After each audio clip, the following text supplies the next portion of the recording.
નમસ્કાર મિત્રો, આજના આ ખાસ એક્સપ્લેનરમાં આપણું સ્વાગત છે। આજે આપણે એક એવા વિષય પર વાત કરવા જઈ રહ્યા છીએ જે બહુ જ રસપ્રદ છે અને એટલો જ પવિત્ર પણ છે। આજે આપણે ગુજરાતના ઘરે ઘરે જાણીતા અને અત્યંત શ્રદ્ધેય લોકદેવ શ્રી મોજીલા મામાદેવના સમૃદ્ધ ઇતિહાસ, એમની સાથે જોડાયેલી પૌરાણિક કથાઓ અને સૌથી અગત્યનું તેમના ઊંડા સામાજિક મહત્વ વિશે જાણકારી મેળવીશું। ચાલો સમજીએ કે આજના આધુનિક સમયમાં પણ તેમનો આટલો મોટો મહિમા શા માટે છે અને કેવી રીતે આ પ્રાચીન લોકદેવ આજે પણ લાખો લોકોના હૃદયમાં ધબકી રહ્યા છે। તો ચાલો સીધી જ વાત પર આવીએ અને સૌથી પહેલાં તો મામાદેવ વિશે સમાજમાં પ્રવર્તી એક બહુ જ મોટી ગેરસમજને દૂર કરીએ। જો અજ્ઞાનતાના કારણે ક્યારેક એવી ભૂલ થઈ જતી હોય છે કે લોકો મામાદેવને કોઈ અશુભ શક્તિ, ભૂત, પ્રેત કે પિશાચ માની બેસે છે, પણ સાચું કહું, વાસ્તવિકતા આનાથી તદ્દન અલગ છે। મામાદેવ એ કોઈ નકારાત્મક ઉર્જા જરાય નથી। હકીકતમાં તેઓ તો સાક્ષાત દિવ્ય શક્તિ, શૌર્યના પ્રતીક અને ભગવાન શિવના અંશ તરીકે પ્રગટેલા અત્યંત કલ્યાણકારી અને રક્ષક દેવ છે। જ્યાં એમનો વાસ હોય ને, ત્યાં કોઈ પણ પ્રકારની નકારાત્મકતા ટકી જ ન શકે।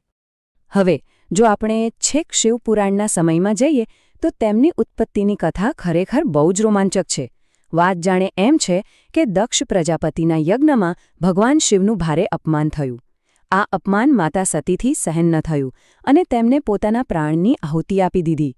આ હૃદયદ્રાવક સમાચાર સાંભળીને ભગવાન શિવ અત્યંત ક્રોધિત થયા અને તેમણે પ્રચંડ તાંડવ કર્યું।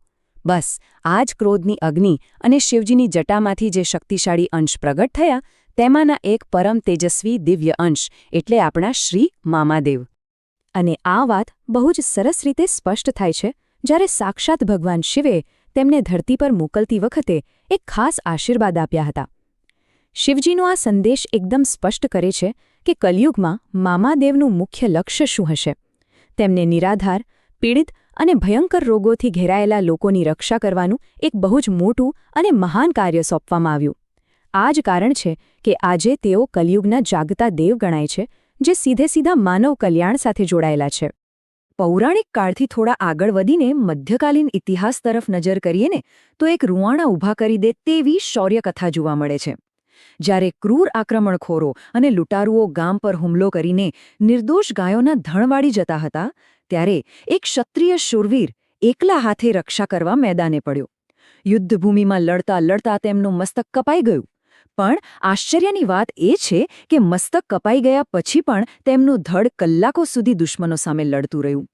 આખા પંથકની બહેન દીકરીઓ અને ગાયોની રક્ષા કરવાના આ અદ્ભુત બલિદાનને કારણે જ લોકોએ આદરપૂર્વક તેમને રક્ષક તરીકે મામાનું પવિત્ર નામ આપ્યું। હવે મામાદેવના સ્થાનકો વિશે એક બહુ જ નોંધપાત્ર બાબત એ છે કે તે તમને કોઈ ભવ્ય આરસપહાણના મહેલો કે મોટા મોટા મંદિરોમાં જોવા નહીં મળે। તેમનું સાચું અને મૂળ સ્થાનક હંમેશા ગામના પાદરે કે ખેતરમાં આવેલા પવિત્ર ખીજડાના એટલે કે શમીના વૃક્ષ નીચે જ હોય છે।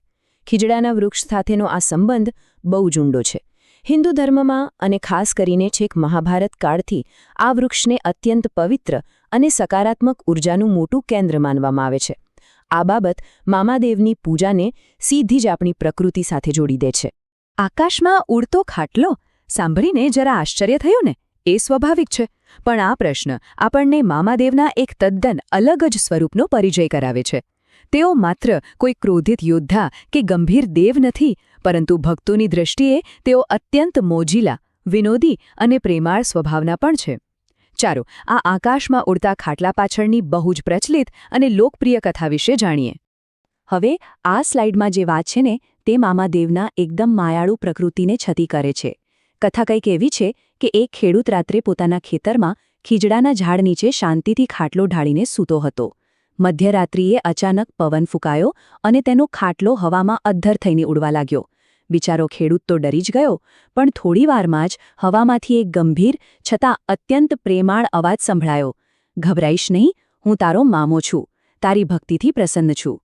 અને પછી પેલો ખાટલો હળવેકથી જમીન પર પાછો મુકાઈ ગયો। આ નાનકડો પ્રસંગ બતાવે છે કે તેઓ પોતાના ભક્તો સાથે કેટલો આત્મીય, પારિવારિક અને હળવો સંબંધ ધરાવે છે। આ પ્રેમાળ ભક્તિની ઉજવણી ખરેખર કેવી રીતે થાય છે એ પણ અદ્ભુત છે। નવરાત્રિના એક બહુ જ પ્રખ્યાત ચમત્કારની વાત કરીએ તો વિજયાદશમીની રાત્રે જ્યારે ભક્તો ડાકલા નામના પારંપરિક વાદ્યના જોરદાર નાદ સાથે ખીજડા નીચે મહાઆરતી કરી રહ્યા હતા ત્યારે આકાશમાં એક પણ વાદળ ન હોવા છતાં એક જોરદાર વીજળી ચમકી અને કલ્પના કરો તે દિવ્ય રોશનીમાં ઝાડની ડાળીઓ વચ્ચે લોકોને ઘોડેસવાર સ્વરૂપે મામાદેવના સાક્ષાત દર્શન થયા. રાત્રિના સમયે યોજાતા આવા રામંડળ અને ડાકલાની જે અદ્ભુત ઊર્જા હોય છે ને તે ભક્તોની અતૂટ આસ્થાનું જીવંત અને રોમાંચક ઉદાહરણ છે. પણ એક સવાલ થાય કે આજના આધુનિક સમયમાં પણ લાખો લોકો આ સ્થાનકો તરફ કેમ ખેંચાઈ આવે છે? એનો સીધો જવાબ છે રોજબરોજના જીવનમાં જોવા મળતા વ્યવહારુ ચમત્કારો. લોકોમાં એવી દ્રઢ માન્યતા છે કે જે હઠીલી બીમારીઓ મોટા મોટા ડોક્ટરો પણ ન મટાડી શકે તે મામાદેવના સ્થાનકની પવિત્ર રજ કે ધૂળ માથે લગાવવા માત્રથી મટી જાય છે. નિસંતાન દંપતીઓની મનોકામનાઓ પૂર્ણ થાય છે અને તેઓ ખુશી ખુશી બાબરીની માનતા પૂરી કરવા આવે છે. આટલું જ નહીં, ખેડૂતના પશુઓ કે સામાન ચોરાઈ જાય તો માત્ર બાધા રાખવાથી તે અકબંધ પાછો મળી જાય છે. આ બધી બાબતો લોકોના જીવનમાં એક અજબ પ્રકારની શાંતિ અને સુરક્ષાનો અહેસાસ કરાવે છે. પૂજાવિધિની વાત કરીએ તો આમાં કોઈ જ જટિલતા કે મોટા આડંબર નથી.